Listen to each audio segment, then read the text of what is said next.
Hey everybody, this is Sid from Everything Van Life.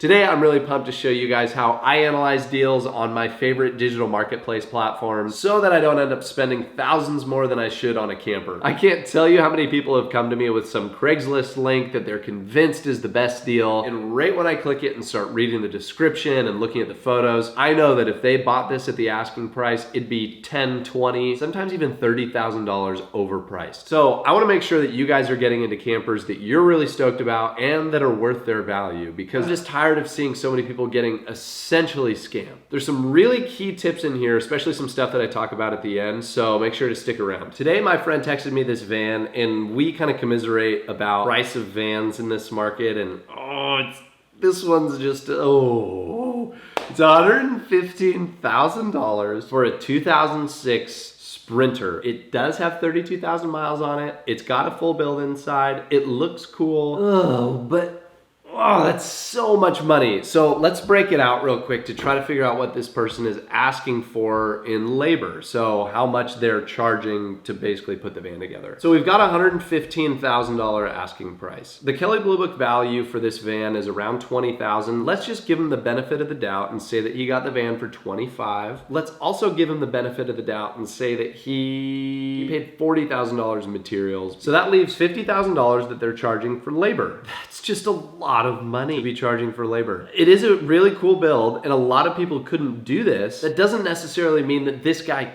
could. Let's get into the details a little bit. I'm looking at the van and I'm seeing from the outside, before I get distracted by how sexy the inside is, the outside looks really cool. I'll say the roof rack looks nice. I think it's an Illuminous or a similar brand, and they've got a light bar on there. It could be a Chinesium one that blows the second it rains. I mean, the windows are great. They've done some good work on the outside. Apparently the wheels are custom. I think you can probably find the bolt pattern and get them somewhere. Tomato, tomato. The paint job is a question mark for me. You always want to buy a car with the original paint because you don't want anyone lying to you. You don't want this guy trying to hide rust underneath this paint. And I know that a lot of people do hide rust under the paint. So I'm a little wary. I'm gonna make sure if I'm paying top dollar for this thing, that materials are also top of the line. And right away, I can tell that the materials are not top of the line. This photo right here makes me cringe.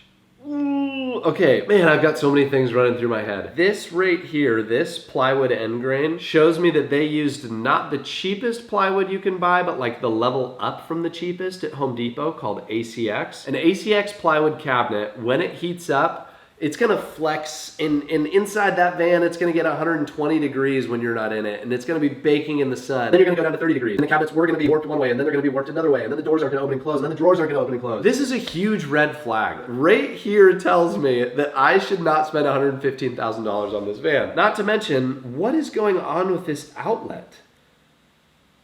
Is that even...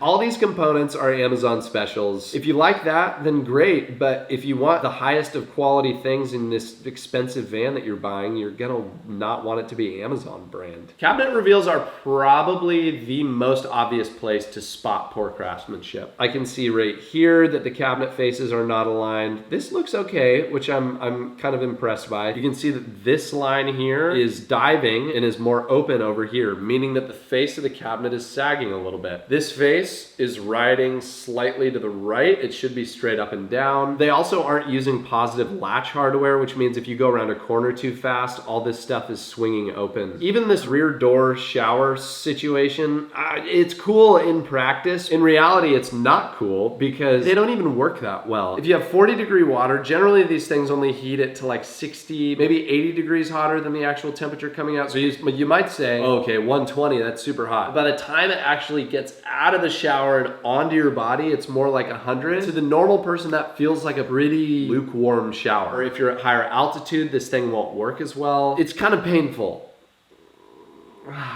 They've done a pretty good job of keeping the systems organized. So it looks like there's some decent wire organization, which I'm actually really grateful for. If you see bad wire organization, that's pretty much a recipe for disaster. Renogy is a great brand for electronics. They've got solar, they've got inverters, they've got solar panels, but they are kind of the cheaper of the options out there. So you can buy Zamp panels that are made in the USA that are more expensive. It looks like the brand of fridge and the brand of oven is pretty solid, so I'm grateful that they didn't totally go for the cheap route on those. If you buy a bad fridge, your food goes bad. If you buy a bad oven, you could burn down your van. So we haven't gone and bought the nicest materials for cabinets. We haven't gone and bought the nicest porta potty. We haven't gone and bought the nicest solar, the nicest inverter. But we've kind of gone middle of the road on all the materials. It's just for profit. And this is, I think this is more important than the materials and everything in the van itself. The cellar is probably the most important piece of the puzzle. So with my personal van that I still own, I followed all the steps. Everything from the photos looked great. So I gave the seller a call.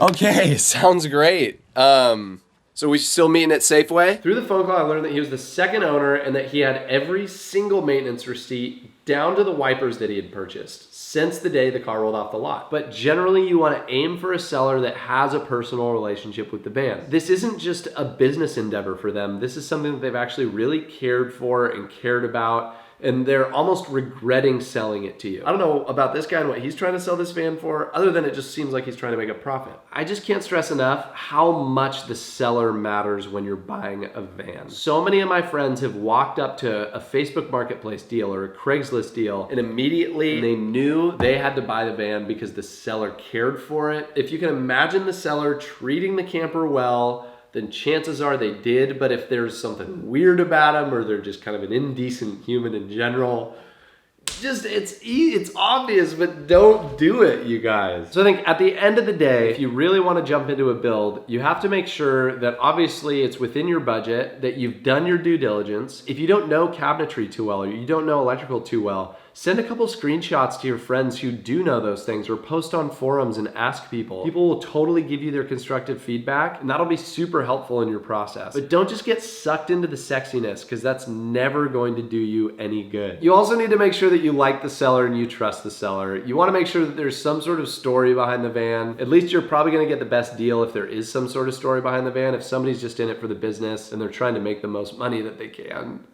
Sorry, I'm just still thinking about how this thing's 115 grand. I hope that this was helpful in giving you guys a better understanding of how to analyze a van on Craigslist. If you want to see more of these, just send me an ad you're looking at and I'll do a video breakdown for you so that you can see what this thing is all about and you can hear my opinions on it.